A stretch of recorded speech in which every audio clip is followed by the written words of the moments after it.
അവിടെ ഒന്നുമില്ല. ദേ അവിടെ ഉള്ളത്. അവിടെ എന്താ ഉള്ളത്?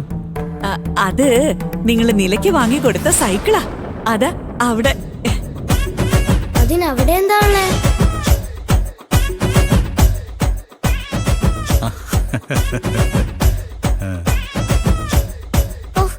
ഇവരെന്നെ വട്ടാക്കുവാണല്ലോ.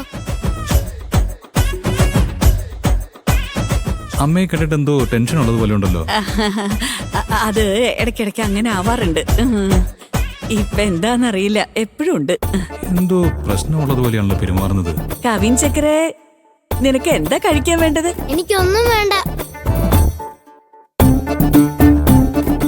അയ്യോ, ഈ ഫോട്ടോ എവിടുന്ന് എങ്ങനെയെങ്കിലും ഒന്ന് മാറ്റണമല്ലോ. വേറെ എവിടെയൊക്കെയാ ഫോട്ടോ തൂക്കിയിരിക്കുന്നെന്ന് അറിയൂലല്ലോ.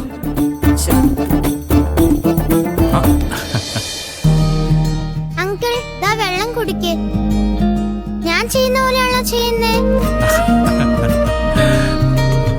നിന്റെ അച്ഛൻ നീ ചെയ്യുന്ന പോലെയല്ലേ ചെയ്യുള്ളൂ. കവിൻ, ദാ നീയും വെള്ളം കുടിക്ക്. എനിക്ക് വെള്ളമൊന്നും വേണ്ട. വാങ്ങിച്ചു കുടിക്കടാ.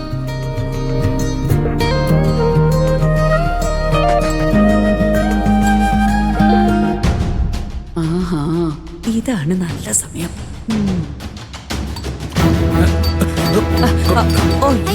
സോറി മോനെ. കുഴപ്പമില്ല കുഴപ്പമില്ല.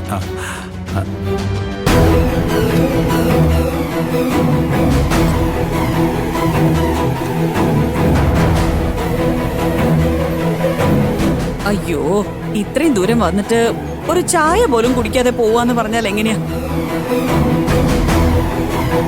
അടുത്ത പ്രാവശ്യം വരുമ്പോ ഇവിടുന്ന് ചായയും പലഹാരവും ഒക്കെ കഴിച്ചിട്ടേ പോവാൻ പാടുള്ളൂ, കേട്ടോ?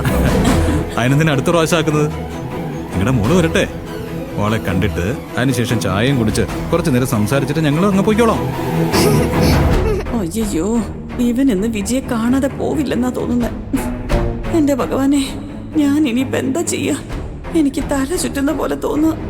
അങ്കിളെ, എന്റെ വീട് ഇപ്പൊ ഇത്രയും ചെറുതാണെങ്കിലും ഞാൻ വലുതായി ജോലിക്കൊക്കെ പോയി നിറയെ ശമ്പളം വാങ്ങിച്ച് അങ്കിളുടെ പോലത്തെ വലിയ വീടുണ്ടാക്കും.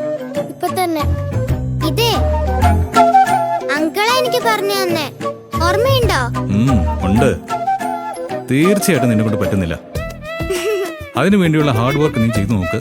തീർച്ചയായിട്ടും നിന്നെ കൊണ്ട് ജയിക്കാൻ പറ്റും.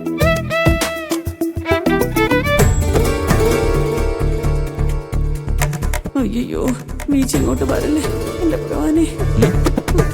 എന്തു പറ്റി? അമ്മ ഏത് സമയത്തും ദേവിയെ ഭജിക്കുന്ന സ്വഭാവക്കാരിയാണല്ലേ? എപ്പോഴും അങ്ങനെയാ. ഇടയ്ക്കിടയ്ക്ക് ഗ്യാപ്പ് കിട്ടുമ്പോഴൊക്കെ ദേവിയുടെ ശ്ലോകം ചൊല്ലിക്കൊണ്ടേയിരിക്കും. ദൈവങ്ങളെന്ന് പറഞ്ഞാൽ എനിക്ക് എന്റെ ജീവനാ.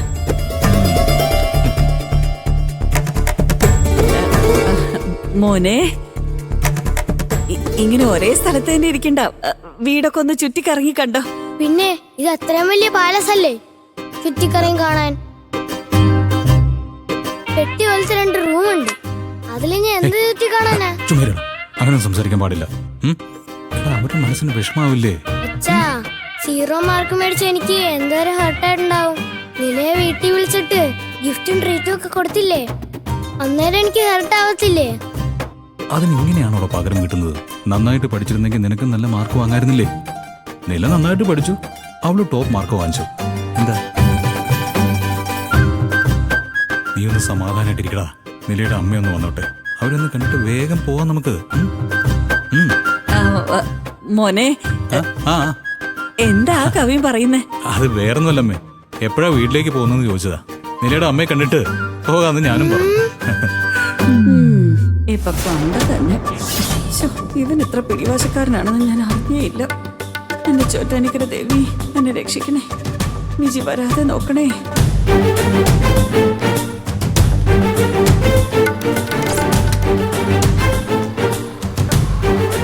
അമ്മേ, ഇത് നിങ്ങളുടെ സ്വന്തം വീടാണോ? അതെ മോനെ, സ്വന്തം വീടാ. എന്നാ ഞങ്ങളുടെ അല്ല, ഹൗസ് ഓണറുടെ. അമ്മ നന്നായിട്ട് തമാശ പറയുന്നുണ്ടല്ലോ. ഞാൻ എപ്പോഴും അങ്ങനെയാ മോനെ. എനിക്ക് ശരിയൊന്നും വരുന്നില്ല.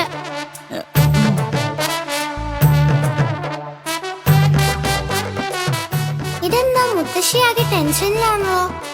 മുത്തശ്ശി, ഇങ്ങ് വാ മുത്തശ്ശി. എന്താ നില? കുനിയെ, കുറച്ചും കൂടെ കുനിയെ. മുത്തശ്ശിക്ക് എന്തെങ്കിലും കുഴപ്പമുണ്ടോ? എന്തോ വലിയ ടെൻഷനിലാണെന്ന് തോന്നുന്നു. അങ്ങനെ ഒന്നുമില്ല മുത്തേ, എനിക്ക് ഒരു കുഴപ്പമില്ല. നിന്റെ അമ്മ ഇനിയും വരാത്തതിന്റെ വിഷമം എനിക്ക്, വേറെ ഒന്നുമില്ല. ഓക്കെ.